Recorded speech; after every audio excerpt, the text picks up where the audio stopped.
সুদক্ষ অন্যগৰাকী ফুটবল খেলুৱৈ শ্ৰীযুত প্ৰবীণ ডেকা বৰুৱা ডাঙৰীয়া আমি আগবাঢ়ি আহি আমাৰ আজিৰ মুখ্য অতিথিৰ পৰা এটি স্মাৰক আৰু এটি গোলাম গামোচাৰে আদৰণি জনাব বিচাৰিছে।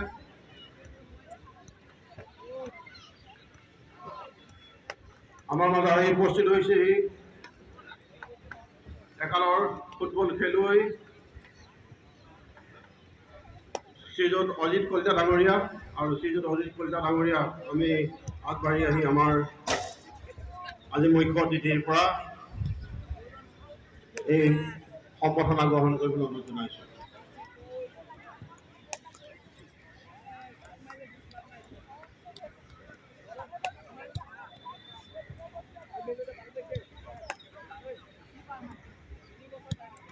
You know?